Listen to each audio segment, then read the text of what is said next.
Good afternoon, everyone. I hope you are doing really, really well today. It is Thursday, March 20-something, I think 28th. I got home from Edinburgh Yarn Festival late on Monday night and have been taking this week to just putter around, try and catch up, get used to the time change again, and play in the garden. As you can see, it is bright and sunny out here. I would be outside in the sunshine, but it's so bright that it blows out the camera and you can't see anything. So I'm sitting on my porch of my little studio, and I'll show you what I came home to. So there's the house, and you can see right here, and up the hill are all kinds of trees in bloom. The two pink ones next to the car are peach trees, and there's actually a plum tree back behind it. And then these bushes over here are different types of cherries, bush cherry, Nankin cherry, and stuff like that.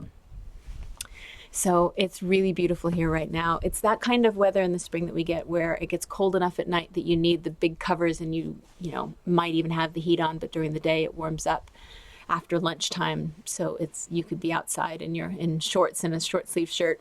It's really beautiful. So it was wonderful to come back to, and nice because I get to play out in the garden and kind of reacclimate to not being in big crowds and all the things that happened at Edinburgh. It was a really amazing festival. I guess I'll just start there. I was there for a week in Edinburgh and went to the big yarn festival there. Thousands of people go from all over the world. I was staying in a house with people from Northern Ireland, Switzerland, Germany, Sweden, and me, and it was just a beautiful situation. We all got along. We'd have dinners together, sit and knit quietly or chatter or whatever. It was really, really sweet. So I appreciated that, because when you were at the festival, there's so many people, so many things going on. And it's a beautiful thing because you get to see all these people that you've known for many years through Instagram or podcasts, but you've never met before. But it's also very overstimulating. So it's nice to go back to a quiet home and just put your feet up and knit and chat. So I had a fabulous time. The first day we were there, we went to hike Arthur's Seat, just like last year, because it was such a great way to acclimate to the new time zone, and getting out in the sunshine and hiking up the little mountain just felt really good. And the funny thing is, I think there were 8 of us that went on the hike, and Grace, Vanna Willemeel, or Babel's Traveling Yarns, she also has a podcast. She went to college there, so she always leads the hike up and tells you about the scenery and different neat facts about the area. And there were 8 of us, and then there were 9 of us, and every one of us thought that this was someone else that we didn't know that was joining the group that Grace had invited. But it turned out it was a college student who was interested in the information, and her mother had been a knitter, and she taught her how to knit when she was young, though she didn't do it at the time. But she was super excited to join our group, so she just kind of tagged along, and super sweet lady ended up going all the way to the top with us, then back down and joined us for lunch afterwards. So that was fun. So Thursday, Friday, and Saturday were mostly just going to the festival, seeing people, meeting, yarn dyers that I'd admired for many years, and traveling around doing some sightseeing and stuff. We ended up on Sunday doing a high tea. We went to the Dome and had a fancy tea with sandwiches and sweets, and that was a lot of fun. It was a nice way to end the weekend with a small group. I think there were 7 of us. So it was a nice way to end the whole weekend, just hanging out with a smaller group and enjoying a quiet time together. I went with the intention of only getting a little bit of yarn. I don't really need a whole lot. It was actually mostly for the people that I went. So that was really nice. I'll show you some of the things I did get. I'm not going to show you everything or do a big haul acquisitions, but because I'll show you those things as I use them and let you know where I got them. But the couple of things that I did go there for were, so I have a hat design in mind, and I've been talking to Paula of Mole View Yarn, and she said she would provide the yarn for it. So I went in first thing to pick these out. And, oh, I flipped the wrong one upside down. There. So here they are. There's a gray and a blue and a light pink. So I'll be hopefully casting this on soon and showing you what I'm doing. It was a pattern inspired by a really old sweater from the 70s that a friend of mine was wearing at the holidays, and I kind of picked out parts of it and decided to create a hat out of it. So that's that. I knew I wanted to do it out of this yarn. This is the Welsh Mule yarn, which is a crossbreed of Blue-Faced Leicester Ram and local Welsh Hill breed. So I went in looking specifically for this, but then I saw this, which is her single ply mulberry silk and fine merino. And I know it will make a completely different hat, but I really wanted to try the design in this too. It'll be a much more relaxed hat. You can see it's a little, it's softer, it's floppier, so it'll have more of a drape to it. But those colors are just beautiful. So I'll be doing it in both. The other thing that I got, I wasn't intending to get because I didn't know that she was going to be here. So I have had these 2 skeins of yarn in my stash for a long time. It is the Elena yarn by Moeki Yarns, and I absolutely love them. I think they're really beautiful. They're dyed with madder root, and they're like a semi-solid, almost stripy. But I just have 2 skeins, and I really wanted a big shawl or something that I could really wrap up in. So I just haven't done anything with them yet. Well, I did not realize that Iona of Moeki Yarns was actually going to be there. So I saw her, we chatted for a while. It was fabulous to get to know her. I've never met her in person, but I've followed her since she started, since the beginning. And I picked these up. And they, I think, go perfectly with this. So I haven't decided what I'm going to do yet, if I'm going to design something or if I can find something where the majority would be this color and then there'd be some other pops of color in these. I think a shawl would be really nice, something just cozy to wrap up in. So I think these are all dyed with madder, but they're super pretty. And that's the other thing I got. I was also really excited to find out that Katie Green of the Green Bean podcast was going to have a pop-up shop. If you haven't seen her podcast, it's really, really beautiful. It's very calming. There's walks on the moors and just watching some of the doodling that she does and the artwork along with sewing and knitting. And it's a real treat to watch and very calming, I find it. But for the first time in, I think, 5 years, she was putting out her zine. This is the Green Bean zine. And this issue is based on the rock pools near where she lives and all the things that you would find in it. So part of what's really cool about this is that if you watch her podcast or if you go back to watch it, you get to see everything that goes into all of this for her creating it. Like, I remember an episode where she was doodling these and talking about her love and memories of the rock pools. And it has everything to do with all the things that live in the rock pools where she lives. But it also has in the back a few crafts. She does a drawstring bag with seashell embroidery and shows you how to make that, as well as an oyster catcher cushion and how to create that, and a pattern for the cockle socks.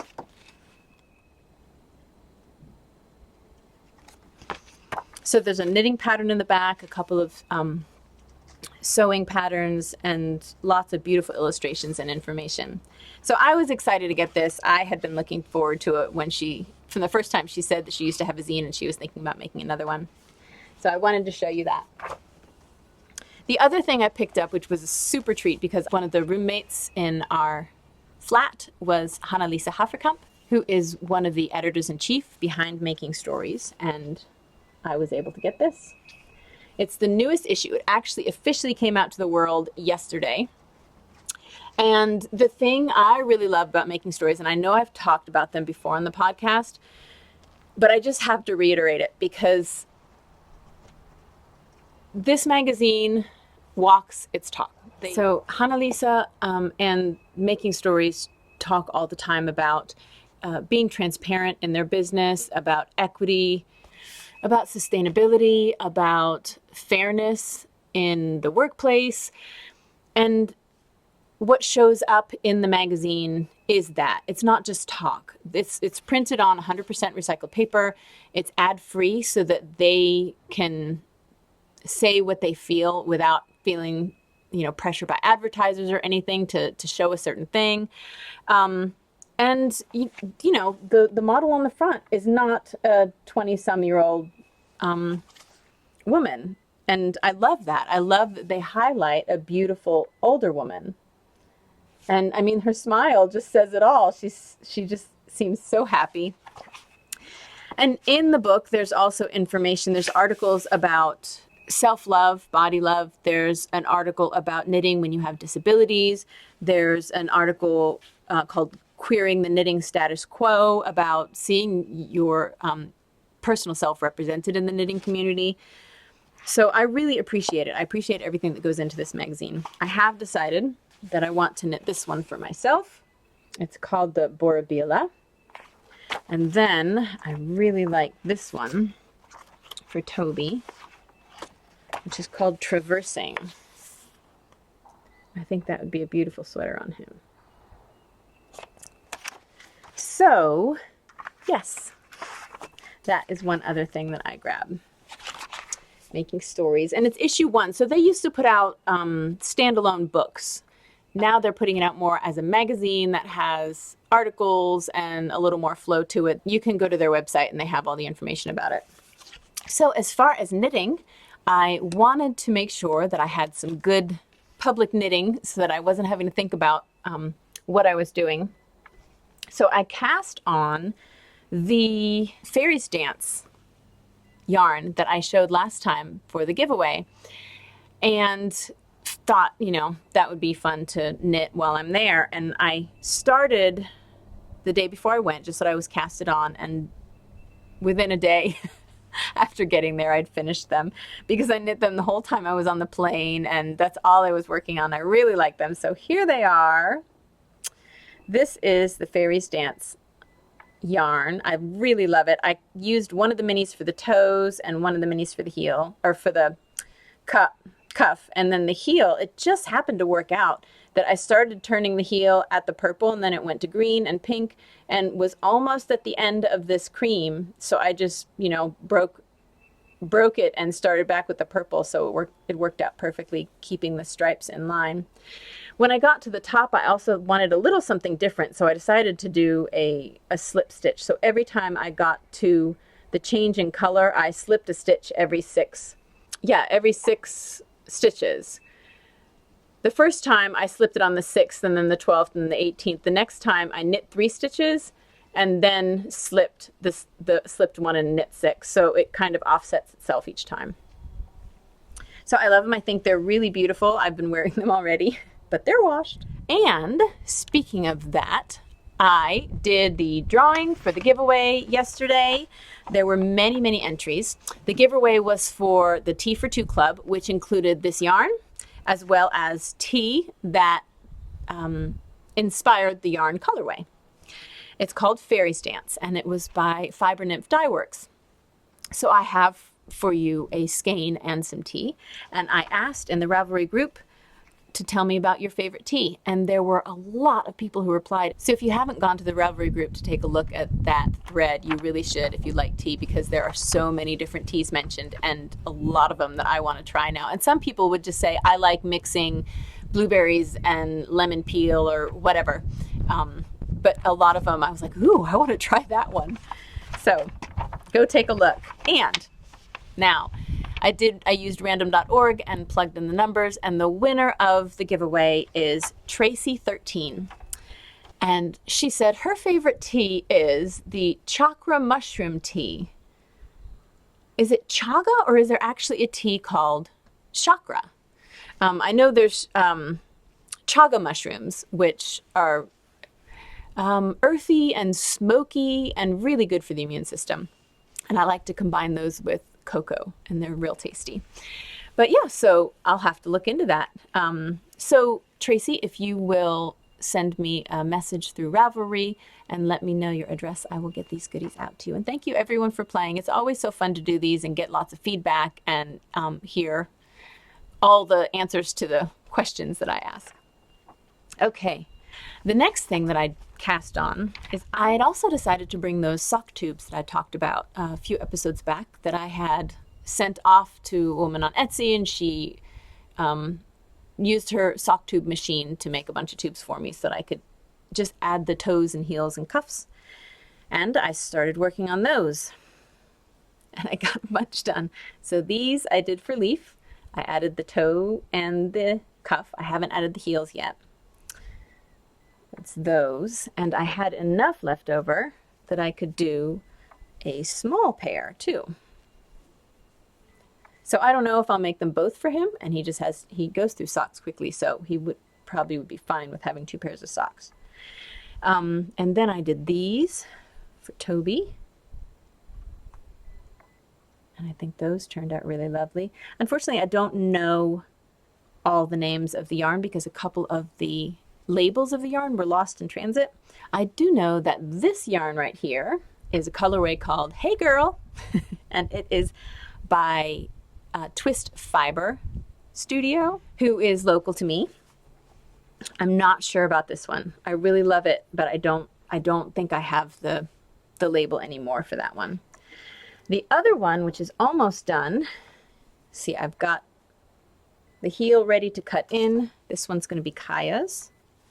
And let's see. You can see I just added the heel to it. None of these have been blocked, so they're all still fairly stiff from them being folded. But I've got the toe, the cuff, and then the heel. And what I did is I just picked it up where I knew her foot is the same size as mine. So I measured out about 7 inches, and I put a needle in one row, and then 2 rows down, put in another needle, and then I trimmed the row in between. And that's what I'm about to do on this one. So you can see right here, there's a row in between. I'll snip it in the middle and then just unravel, and then it's open and I can start knitting for my heels.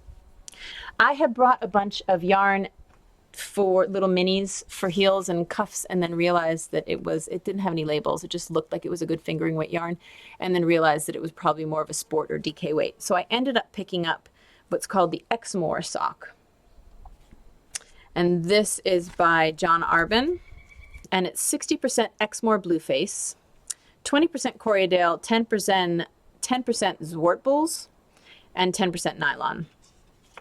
So I thought, since these are for people, I'm going to be giving some of these away, it'd be a good idea to make them washable.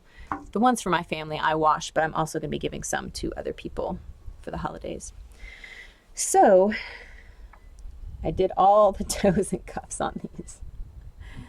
And that's it. That's all I was knitting on, was socky things. Everybody had these beautiful shawls and sweaters, and I'd just take out my socks. But I knew I wanted to get them done, and it didn't feel like casting anything new on.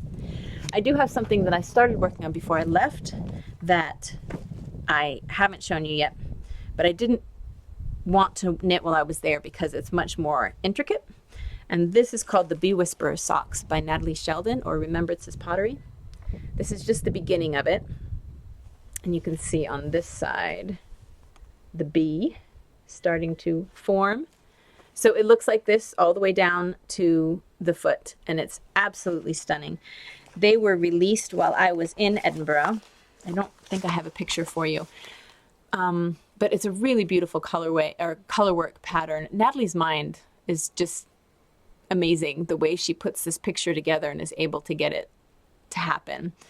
So I'll be working on those. I just grabbed a couple skeins out of my stash. One of them I had used before in a sweater, and I had 50 grams left, and that's all it called for. And that's a Esopus Purple Ghost from Jill Draper Makes Stuff. And the other one is just Mondim, just a plain white. So those are my finished objects and my whips. That's all I've been working on. I did want to tell you one thing I did a few days before leaving for Edinburgh was I heard that I believe it was Saturday the 15th of March, is National Quilt Day. And they had a expert quilter up at the craft center on the Blue Ridge Parkway. So I brought the quilt of Toby's grandmother, great-grandmother, out there for her to look at and tell me a little bit about. So she confirmed, yes, that it is a yo-yo quilt, and that it was probably made sometime in the mid-40s. And the reason why she said that yo-yos were really popular between the 1930s and the 1950s. In the 30s, they were really tiny, almost the size of a quarter. In the 40s, they got a little bigger. In the 50s, they got even bigger. And then after that, people stopped using the, or producing the cotton bags as much for feed sacks. So the size made her think it was probably the 40s, but she also said she noticed a number of feed sacks that were red, white, and blue, and that post World War II, or during World War II, they were making a lot of feed sacks that were patriotic. And so when you saw a yo-yo quilt that had those red, white, and blue colors, or a large number of red, white, and blue colors in there, that it was possibly because it used the sacks from the 1940s. She had said that before the feed sacks, they were using barrels to transport grains and flours and other things to stores for sale, and that it was the use of cotton and the cotton sack that got people starting to wonder, well, how can I reuse this? And even advertisers saying, hey, if you buy our feed sacks in this cotton bag, it's easier to transport and you can reuse it. And so then they started, instead of having solid colored feed sacks, they started putting prints on them because people would specifically want certain things. She said that during the outings, when the husbands, when the husbands were going into town to grab grains or things for the farm, the wives would come with them and say, make sure you get the pig feed in that bag, and make sure you get, this sack over here because I want to make Molly a dress. And then she'd go run her errands while he was picking up all the heavy stuff, which I thought was pretty cool. She said about the mid-1950s, they started making things more disposable, paper bags, and there was a fight between the cotton industry and the paper industry, and the paper people saying, look, it's disposable, trees can be regrown easily, and you can just throw it away. It was kind of the beginning of that disposable era where everything was made easy for you and you could just toss it. So she said it was in good condition. I just need to use a cotton thread and stitch a few of the little yo-yos back together. And I talked to her about something that one of you guys had mentioned, and that was actually splitting it down the middle. So it's a massive quilt. It's at least king size. So if I split it down the middle, I've got two that are large enough to go on single beds. And then I could give one to Kaya and one to Leaf, and they could both have something from their great-great-grandmother. I've also talked to her about putting a flannel backing or just a cotton sheet on the back of it and doing, some kind of a running stitch all the way around to get every piece attached. And that way it might keep it a little bit less fragile. I think the only other thing I wanted to mention is for those of you in the North Carolina area, I'm going to be doing an eco-printing class on May 18th at the UNC Charlotte Botanical Gardens. They're having an art festival and wanted to bring some of that art into the gardens to get people getting their hands in the dirt, playing with the plants. And so we are going to be gathering some plants from the area and making some eco prints on silk. It's just from 1 to 4 that afternoon on Saturday the 18th. But if you're interested, I'll have a link on my blog so that you guys can check it out. I think that's it. I hope everyone is doing really, really well. I'll have some pictures after this about from Edinburgh so you can see all the things that happened. And I hope you guys have a great couple of weeks. I'll talk to you soon. Bye.